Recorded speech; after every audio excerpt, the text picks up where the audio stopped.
Maharaja জিতেন্দ্রনারায়ণ medical college and হসপিটালের তরফ থেকে ইতিমধ্যেই একটি কন্ট্রাকচুয়াল রিক্রুটমেন্ট বিজ্ঞপ্তি প্রকাশিত হয়ে গেছে, যেখানে আপনারা স্টাফ নার্স এবং ল্যাব টেকনিশিয়ান পোস্টের জন্য আবেদন করতে পারছেন, যেখানে কি এলিজিবিলিটি ক্রাইটেরিয়া সহ কি এক্সপিরিয়েন্স থাকলে আপনারা এলিজিবল, এছাড়া আপনাদের স্যালারি কত টাকা দেওয়া হবে, কিভাবে আপনারা আবেদন করবেন, সম্পূর্ণ প্রসেস কিন্তু এই ভিডিওর মধ্যে বলা হয়েছে।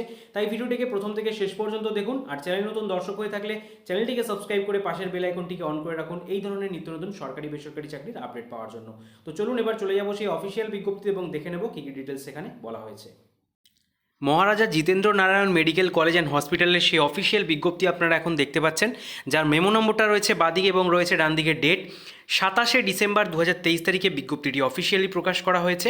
এবং এখানে আপনাদের রিক্রুটমেন্ট নোটিশের আন্ডারে সমস্ত ডিটেলস বলে দেওয়া আছে, এবং এখানে কিন্তু বলে রাখি আপনাদের একটা সম্পূর্ণ কন্ট্রাকচুয়াল বেসিসে রিক্রুটমেন্টটা করা হচ্ছে, যেখানে West Bengal state aid prevention and control society as per approve guidelines অনুযায়ী আপনাদের কিন্তু এই কন্ট্রাকচুয়াল নিয়োগটা করা হবে, যেখানে Maharaja Jitendra Narayan medical college hospital কোচবিহারের তরফ থেকে এই ভ্যাকেন্সিটা বেরিয়ে এসছে।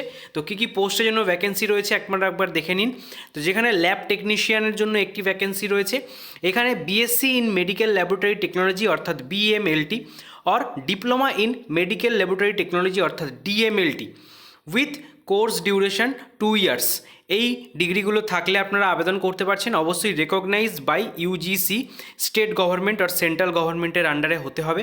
তার সাথে ডিজায়ারেবল বলেছে community candidates from HIV infected and affected as well as key communities engagement with key populations and affected communities as field level.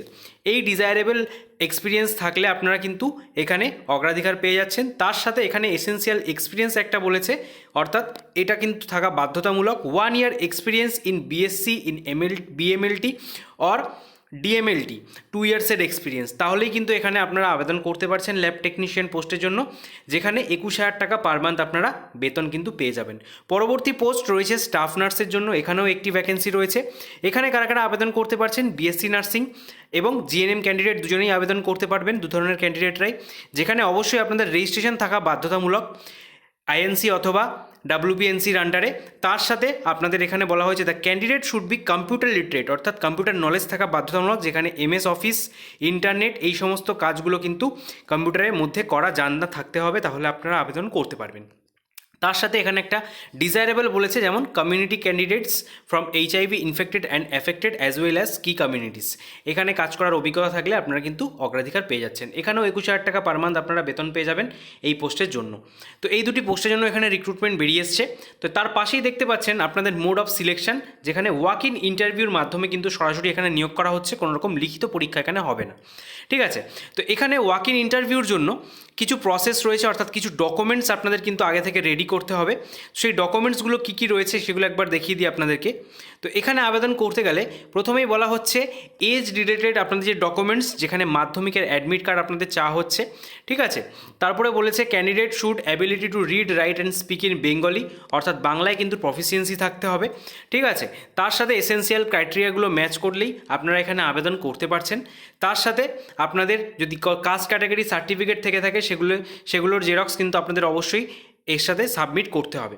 এবং এখানে আবেদন করতে গেলে একটা নির্দিষ্ট ফরম্যাট আপনাদের কিন্তু ফিল আপ করতে হবে, সেই ফরম্যাটটাও এখানে নিচে দেওয়া রয়েছে, দেখতে পাচ্ছেন onscreen, application format for recruitment of staff nurse and lab technician.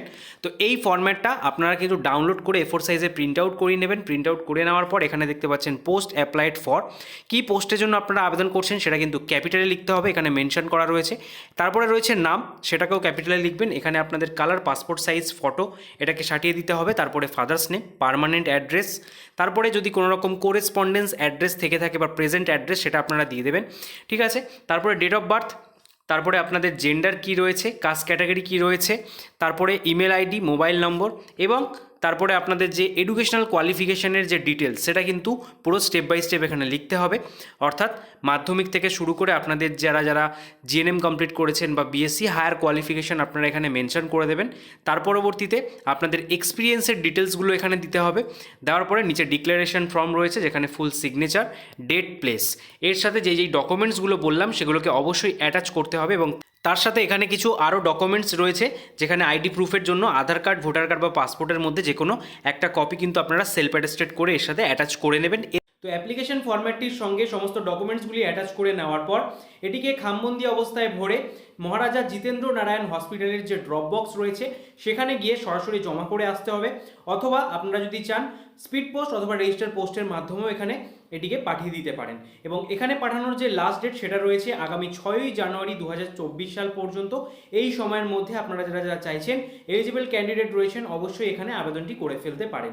এবং আপনাদের যে ওয়াক ইন ইন্টারভিউ ডেট এবং টাইমিং সেটাও আপনারা এখন অনস্ক্রিন দেখতে পাচ্ছেন। আগামী 10ই জানুয়ারি কিন্তু আপনাদের ওয়াক ইন ইন্টারভিউটা হবে এবং তার যে ভেন্যু সেটাও কিন্তু এই নোটিফিকেশনের মধ্যেই উল্লেখ করা রয়েছে, যেটা আপনারা অনস্ক্রিন দেখতে পাচ্ছেন। তো আশা করছি আপনারা ভিডিওটা এতক্ষণ অবধি দেখলেন। যদি একটু ইনফরমেটিভ মনে হয় সকলের মাঝে শেয়ার করে দেবেন এবং একটি লাইক দিয়ে আমাদেরকে মোটিভেট করবেন। তো আপনাদের সাথে দেখা হবে পরবর্তী নতুন ভিডিওতে। ততক্ষণ পর্যন্ত ভালো থাকবেন, সুস্থ থাকবেন। Thank you for watching.